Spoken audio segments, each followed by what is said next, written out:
নমস্কার, শুভ সকাল। আজ আজ কি বার? আজ সোমবার। আজ চতুর্থী না পঞ্চমী? গতকাল ভাইবটা ম্যাচ করব বলে পঞ্চমীর ভিডিওটা তাড়াতাড়ি দিয়ে দিয়েছিলাম। এটা কিন্তু চতুর্থের দিনকের ভিডিও, মানে সোমবারকে। বলেছিলাম না আগের ভিডিওতে যে কয়েকটা কাজ বাকি রয়েছে, সেটার মধ্যে হলো এই বিছানার চাদর চেঞ্জ করাটা। ভাবছিলাম একদম পঞ্চমী ষষ্ঠী আসবে, দরজায় গিয়ে দেওয়া হবে, মা দুর্গা একদম বেলতলায় আসবেন, তখন চাদরটা বদলাবো। সেই মতোই লেগে পড়লাম কাজে। সকালে একটু টুকটাক কাজ সেরে নিয়েছি, মানে সেলাইয়ের কাজটা ছিল।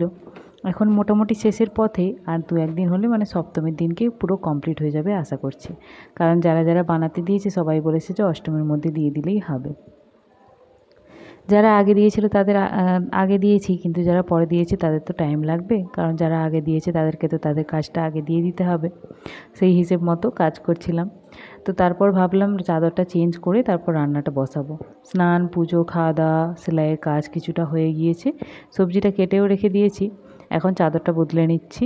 এই চাদরটা ওর বাবা এবারে নিয়ে এসেছিল, দুটো নিয়ে এসেছিল, তার মধ্যে এটা একটা। এত সুন্দর লেগেছে কালারটা। যখন প্যাকেটের মধ্যে ছিল তখন খুব একটা যেন চোখে লাগছিল না, এত হালকা কালার। কিন্তু বিছানায় পাতার পর ঘরটা যেন বেশ ঝলমল করছে। এরকম সুন্দর চাদর পাতা হলে মনটা আমার বেশ ভারী ভালো লাগে।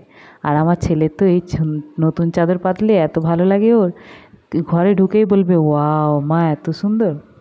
সে যাই হোক, কাজ টাজটা হয়েই গেল, এবারে রান্নার পালা। এটা পরের দিন, মানে পঞ্চমীর দিনকে সকালের ভিডিও। মঙ্গলবার।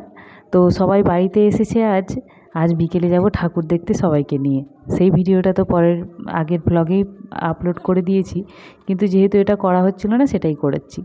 ছবি দিয়েছিলাম না ইডলি বানিয়েছি, তো এখন কিন্তু ভিডিওটা বানাচ্ছে দিয়া, মানে রিয়ার যা দিয়া। তো তারপর ইডলি বানাচ্ছিলাম, ইডলির সাথে চাটনির জন্য একটা নারকেলও ছাড়িয়ে নিলাম। নারকেলটা আমি নিজেই ছেড়েছি। ছাড়িয়ে এর মধ্যে ওই কাঁচা লঙ্কা, আদা এইসব দিয়ে চাটনি বানাবো। আর ছোলার ডাল একটু রোস্ট করে দেবো। ছোলার ছাতু কিংবা ভাজা ছোলা থাকলে বেশ সুন্দর হয়। ততক্ষণে ইডলিটাও রেডি হয়ে গিয়েছে, আর ওদিকে চাটনিটাও বানাচ্ছি। তাড়াহুড়ো করে করতে গিয়ে খুব গরম গরমই নামিয়ে ফেলেছি। সবার জন্যই আজকে ইডলি ব্রেকফাস্টে। এত সুন্দর হয়েছিল। এটা কিন্তু সেদ্ধ চাল দিয়ে বানিয়েছিলাম।